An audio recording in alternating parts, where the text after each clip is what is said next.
Now I go for water. Water is the most important nutrition for the life. If somebody, I'm sure that you heard some stories. Some people they get lost in the maybe desert somewhere in the mountains.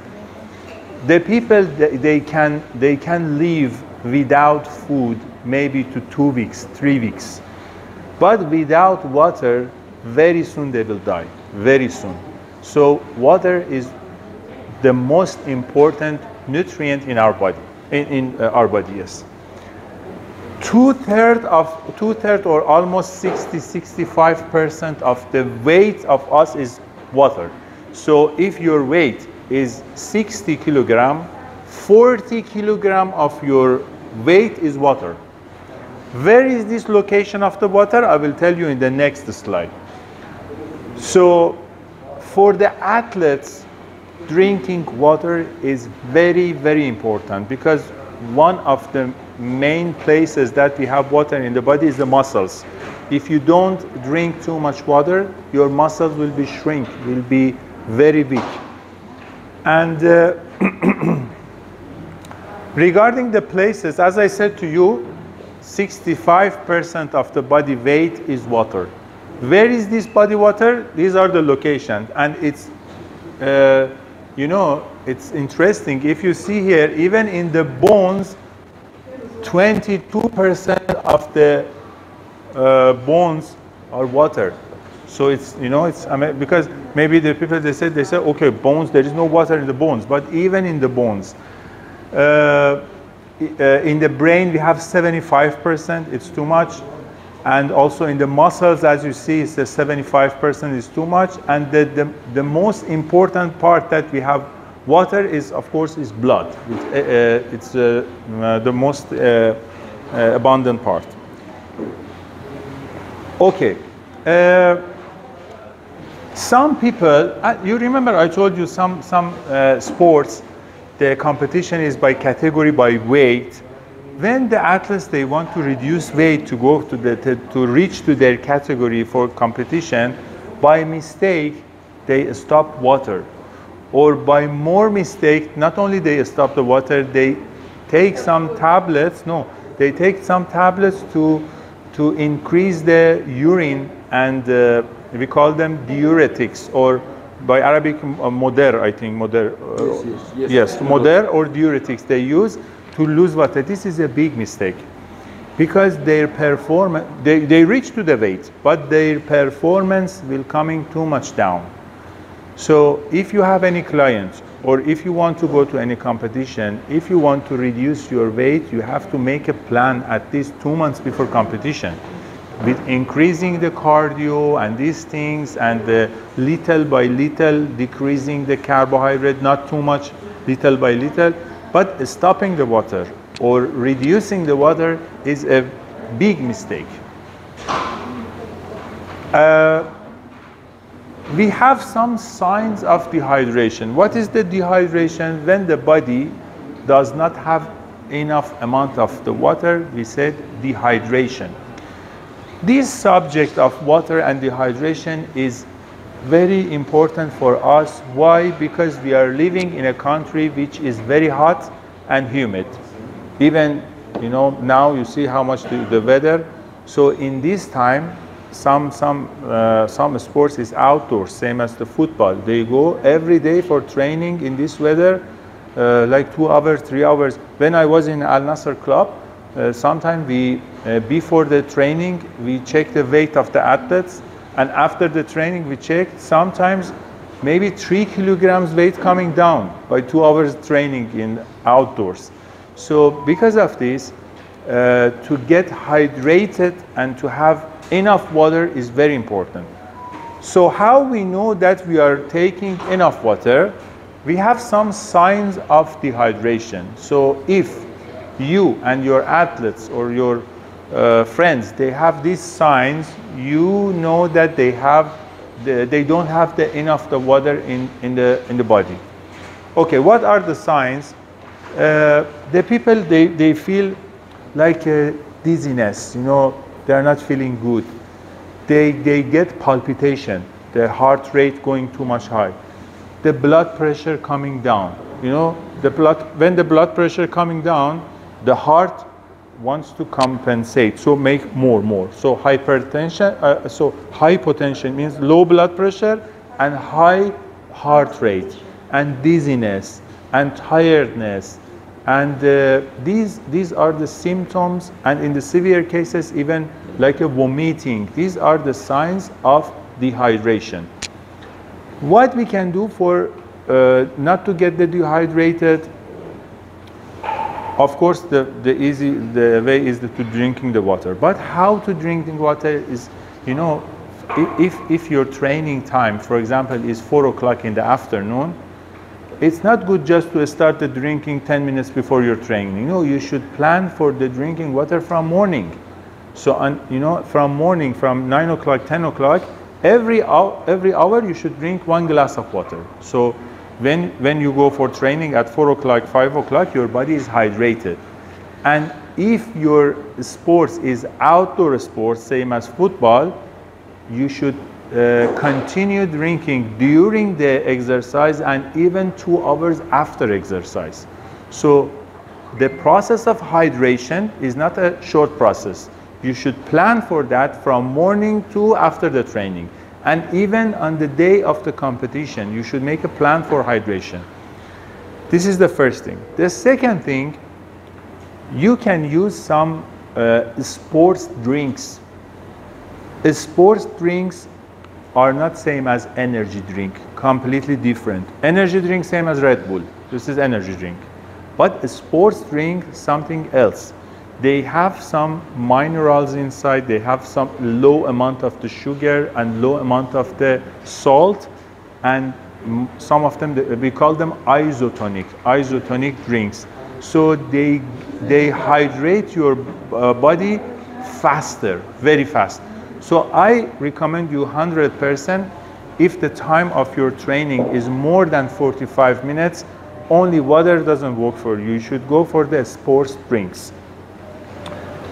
Now I want to tell something about the hormones, because as the coach, as an athlete, you should have information about hormones, because maybe one of your clients, some of your friends ask you something. You should know what is the difference between the hormones and supplements.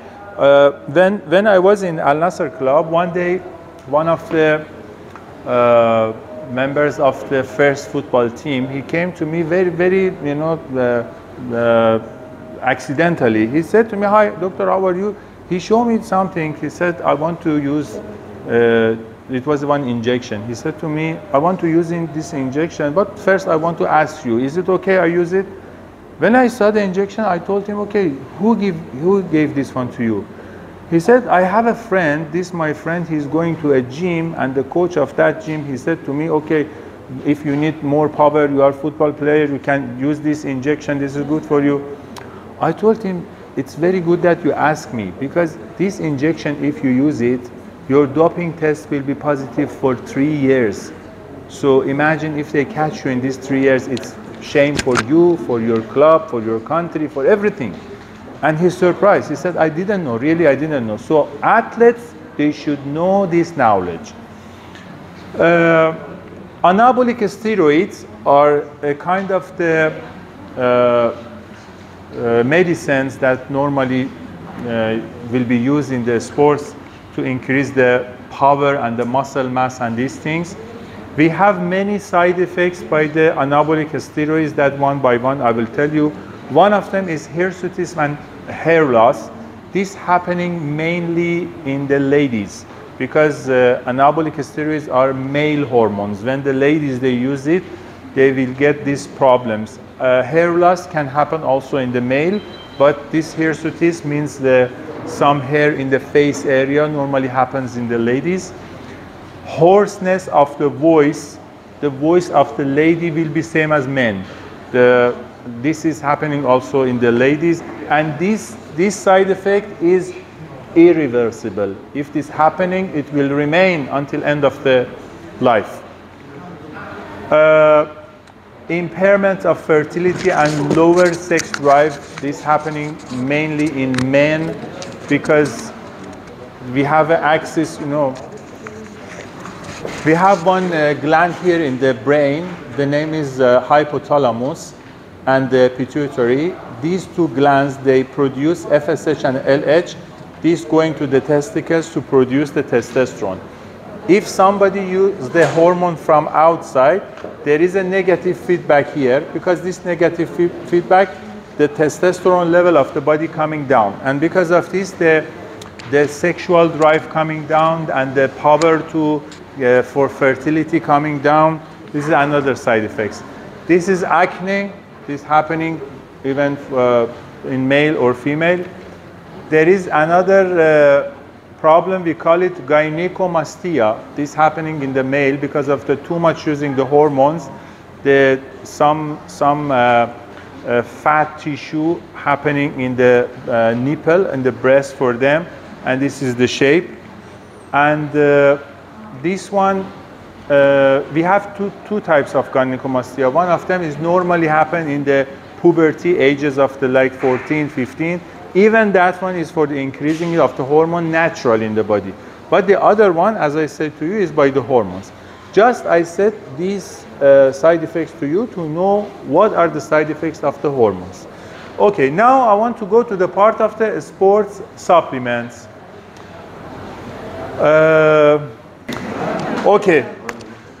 So now, as I said to you, I want to talk about the supplements.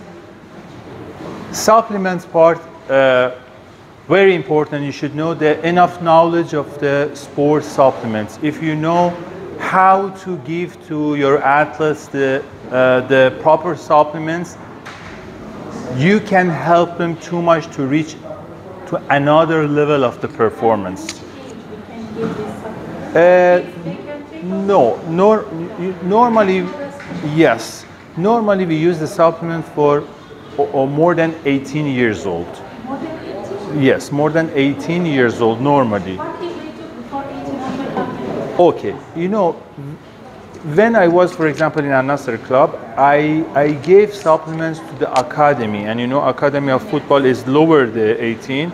I started from 14 years old, but not the same as these supplements. We have special supplements for the teenagers, okay? Yeah.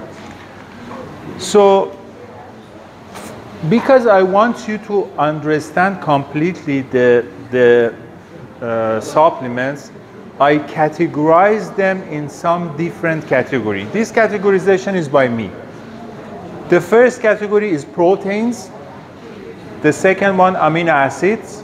As you said also, as I said to you, amino acids is a part of proteins, but I separate them to be easy to understand. Pre-workout means for before training, post-workout means after training, fat burners, boosters, and one category as the others. Okay, now I start with the proteins. We have different types of the proteins, okay? One of them, we call them whey protein. The other one, casein. The other one is egg protein. The other one is soy protein. What are the difference? The whey protein and the casein, they're coming from milk. There is difference between them that I'm talking about it now. Egg protein and soy protein, as the names, you know, by the names, is coming from egg and the soy. What is the difference between whey protein and casein? Both of them coming from milk. Milk, 20% of the milk is the protein is whey protein, 80% is casein. In the process that in some special process they get the casein and whey protein from milk. What is the difference between casein and whey protein? Casein is fast absorbing, slow absorbing. Whey protein is fast absorbing. So when something is fast absorbing, the best time of use is after your training. When something is slow releasing, slow absorbing, same as casein, is the best time is late in the night. So when you take the casein at night, the level of the protein in your blood will be like a steady state, like maybe to 6-7 hours. Casein is a very good choice for the Ramadan time. For Ramadan in suhoor, if you take casein, you don't feel too much hungry, at least like a 10 hours, like 8 hours. So the main difference between the casein and whey protein is the time of absorption, but both of them coming from milk. Maybe you heard some people, they said to you, we cannot eat protein. When we take the whey protein, we get some problem in the stomach, we get the bad feeling in the stomach, some distension, some gas, something. What is this problem and how we can avoid it? This problem, we call it lactose intolerance. What is lactose? Lactose is a sugar inside the milk.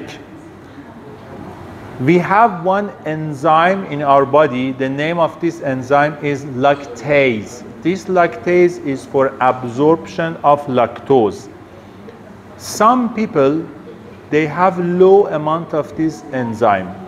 Some people, they don't have this enzyme. It depends on the genetic of the people. Normally, this is not so common in European people. In European people, this problem is very low. But in Eastern countries, it's much more. If the people, they have this problem, they should avoid from milk and everything which coming from milk. As I said to you, whey protein also coming from milk. So it's better to avoid from milk, whey protein. But they can use soy protein, they can use egg protein. Even for whey protein, we have some types of whey protein which is lactose free that I'm going to tell you. Those proteins, no problem. Maybe, for example, you have this experience. You get whey protein, one brand, you have this problem. When you change the brand, you go to another brand, you don't have this problem because of the quality of the whey that I'm going to talk about it. Soy protein and egg protein, you know, soy protein is coming from soy, egg from egg. Soy protein is a good option for the people that they are vegetarian. And both of these proteins, they have very, very low amount of the cholesterol. So if you have someone with the problem of the high cholesterol, or someone, for some reason, he wants to avoid from cholesterol, soy protein and egg protein are very good options. But regarding the egg protein, some people, they have allergy to that. So it's better first they test. Some people, they get itching and these things with that one. Okay, regarding the whey protein, we have 3 types of the whey protein. Okay, let me explain here. Regarding whey protein, we have 3 types. I forget to put the slide here, just I explain for you. Regarding whey protein, we have 3 types of whey protein: concentrated, isolated, and hydrolyzed. What are the difference? Concentrated whey protein is the simple one, the normal one, and the price is low. When they make more purification and more process on it, it will be isolated whey protein. You see in the shops, it's written iso whey. Iso whey means isolated whey. The level of the lactose that I said to you in isolate is lower than the concentrate. And of course, the price of the isolate is a little bit higher than the concentrate. The best quality, the most purified whey protein is hydrolyzed. The level of absorption is very fast. And the level of the lactose is very low. And the absorption rate is very nice. So the best whey protein is hydrolyzed, The normal one is concentrated. When you go to buy protein, look on the cover, it's written word CPM. CPM means concentrated protein whey. There is a number for that. For example, CPM 60, CPM 50, CPM 20. It means the percentage of concentration, a concentrated whey protein. So if the CPM is very high, it means mostly it's concentrated. But if the protein is hydrolyzed or isolate, the absorption is faster, and the people, they don't get the problem. So that problem I said regarding the distension and the abdominal pain, in this case, if they use the hydrolyzed whey, they don't have this problem. But the price of the hydrolyzed is maybe 2 times more than the normal one. You know, some proteins you see the whey protein, for example, is 150 dirham. The same size, another brand is 300 dirham. This is the difference. Which fat, full fat or semi-fat is better for that? Full fat? What do you mean? You find like a bottle of milk, full fat, semi-fat. Regarding milk. Yeah, Okay. I which thought is maybe. better for the body? You know, it depends on amount of the calorie that you want to receive from that milk. Okay. For normal people, or for the kids are growing. You know, when it says full fat, the name is by itself. So it means too much fat inside. So if there is a person, he has a high cholesterol, is a person that is on the treatment of the lowering cholesterol like this, it's better to avoid that one. But the low fat or the normal one, it's better for the people that, you know, they have some problem. But when somebody is young without any problem, he can go for the full fat. And even maybe somebody is on diet, you know. For example, normally the bodybuilders always, they are on diet. They don't go for the full fat. But in a normal person who is doing the taekwondo, for example, and his weight is okay, full fat also is okay. Yes. We have also oatmeal, like this type of. Oatmeal? The oatmeal is a good source of carbohydrates. So should I indulge in all type of like? Yeah, you can use. Yeah, it's a good source of the carbohydrate. You can use it. It's okay. How much we need to make daily? Like 2 cups. It depends on the people. Maybe one person is 70 kilo, one person is 90 kilo. It depends. And depending on the age also. Yes, also age. Just let me finish these things. At the end, I am here. If you have any question, I will ask. Okay, so regarding the protein, as I said to you, I told you one category by whey protein and casein and egg and soy. We have another categorization by amount of the carbohydrate. We have high carbohydrate, low carbohydrate, and zero carbohydrate. The left one, for example, is a sample of the high carbohydrate. This is good for the people that they want to gain weight. It's good for the people that their weight is okay and they are professional athletes, they want to have good energy because level of carbohydrate is high. The middle one is low carbohydrate and right side is the zero carbohydrate.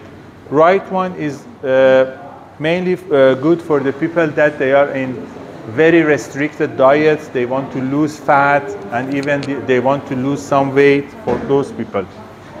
Now we go for the amino acids. If you remember, I told you amino acids are parts of the proteins, okay? And I told you that we have BCAA and normal. You remember I told you that we have essential and non-essential. Essential, nine of them. From those essential, we have 3 of them that we call them branch chain amino acids or BCAA. We have types of different types of the amino acids. We have them as a liquid, which is very fast absorbing because it's liquid. We have powder, also this is fast absorbing because you mix it with water. And we have tablets, the absorption rate is lower. We have some supplements that we call them pre-workout. Pre-workout means for before training. These pre-workout, normally they have something like arginine or nitroxide or caffeine. What they do, what is this nitroxide? Most of them, they have this nitroxide inside. This nitroxide is increasing the diameter of the vessels. By Arabic, اتساع. Yes. This the vessels will be more size, so the blood coming too much to the muscles. When the blood coming, it means the more oxygen coming, more nutrient coming to the muscles, so more power to the muscles. They in the pre-workout, normally they put some caffeine inside, because caffeine gives some alertness to the people and give them some more energy, something like this. Also, they put some arginine. Arginine, they're doing the same job as the nitroxide. And these types of the pre-workout, normally I don't recommend too much to the athletes by myself. And in some cases, the athletes, they get some problems. Some of them, they get too much palpitation. Yes, they get too much nervous. It depends. But some of the pre-workout without caffeine, they're good. They're good, even me, myself, I use them. I was happy with them. But they're without caffeine. They don't give you some tension, some stress. It's when you want to go to buy the pre-workout, read on the cover what is inside. Arginine is okay, citrulline is okay if it's inside, but caffeine sometimes, and even sometimes in some supplement, the level of caffeine is too much, maybe 400 milligrams. That one, me, myself, I cannot tolerate it. But some pre-workouts we have without caffeine. For example, from the Olymp Nutrition, they have a supplement, the name is Pump, P-U-M-P. That pump is without caffeine. That one I gave it to many people, they tolerate it. But some of them with too much caffeine cannot be tolerated. We have post-workout supplement. Normally they are for their recovery. What they put in the post-workout, normally they put some BCAA. You remember I told you BCAA, one role is anti-catabolic. We have two terms. One term is anabolism. Anabolic or anabolism means build some muscle, for example. Catabolism means destroying the muscle. BCAA is anti-catabolic. It means it prevents from losing the muscle. So it's good for the recovery. So they put it on the post-workout. They put some glutamine also inside. Even for the recovery, if you don't have the post-workout supplement, you can mix it by yourself. You can mix a glutamine and BCAA, it's a post-workout. So you can have some food like a normal food, some chicken, some potato with a mix of glutamine and BCAA. This is a very good post-workout. No need 100% to buy the post-workout supplements. And just for the post-workout, some of them, they have too much calorie because they add some carbohydrate inside. So if you are in the process of losing weight, those with the high calories are not good for you. We have fat burners. Fat burners are the most common supplements that they sell in the world. We have two types of the fat burners. One of them, we call them thermogenic, and the other one non-thermogenic. The thermogenic, they increase the metabolism, and by this increasing the metabolism, they utilize the fat tissue. But non-thermogenic, they have other mechanism for the fat burning. The samples of the thermogenic fat burners, as I said, they increase the metabolism. Most of them, they have caffeine. These are the fat burners that the people, when they take, they said, oh, when I take this one, I cannot go to the sleep.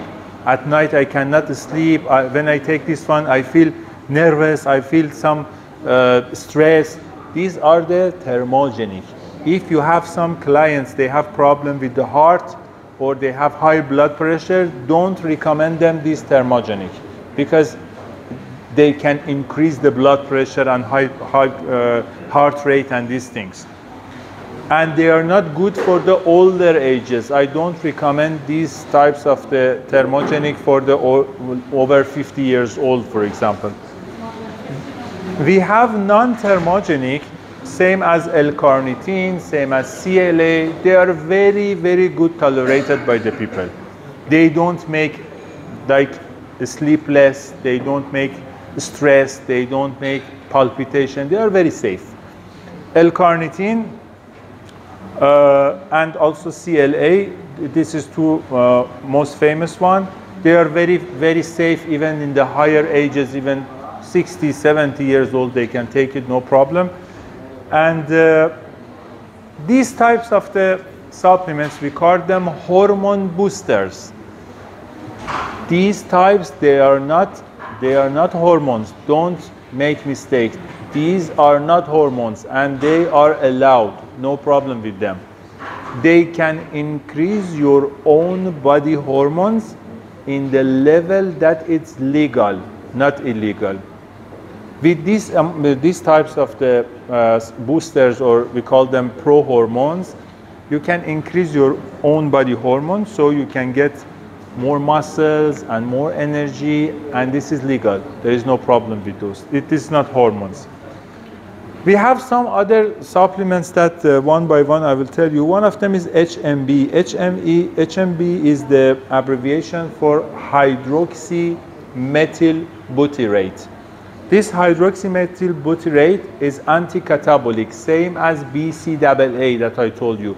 So it's a very good for the recovery of the body. It's very good for the time that you are in very, very hard training, near your competition. Your training is hard, maybe 2 times per day, maybe like this, and that time this one helps you too much. And the other one is creatine. This one is very famous. Creatine, what is the role of the creatine really? The role is to increase the power of the muscle. How? In the muscles, we have one source of the energy. The name is ATP, or adenosine triphosphate. This adenosine triphosphate in the muscle will lose one phosphate. When it loses one phosphate, yes, exactly. ATP converts to ADP, means one phosphate releasing. In this phosphate releasing, energy also releasing. What creatine does, creatine helps the ADP again coming back to ATP, so source of the energy. And it helps to increase the power, as I said to you, and with the more power, 100%, you can go for the heavier weights. With the heavier weights, you can make better muscles. And regarding the creatine, many people ask, what is the best time for using the creatine? Some coaches, they said before, after training. Some people, they said no, only after training. Some people, they said morning and evening. So really, what is the best time? The best scientific time to using the creatine is the time that your insulin level is high in your body. What does it mean? For example, if you eat breakfast, after breakfast, because your blood sugar going high, your body secretes insulin, so your insulin level high. So after breakfast, after snacks, after lunch, after dinner, your insulin level is high. So now we know before training is not a good time for the creatine. The people, they said before and after training. Before training is not a good time because insulin level is down. After training is a good time, but not immediately after training. After training, you eat something. At that time, you can eat the creatine also. Normally, you should take the creatine 2 times per day.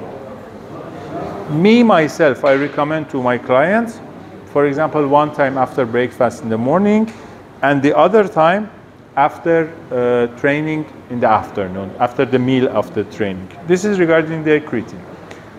Regarding the glutamine, glutamine is a kind of amino acids also.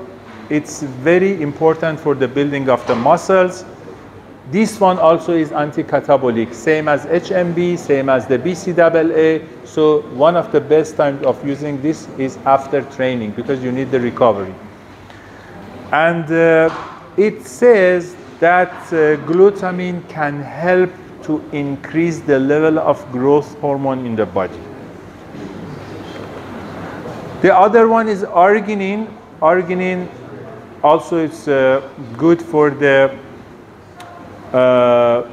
producing the muscles.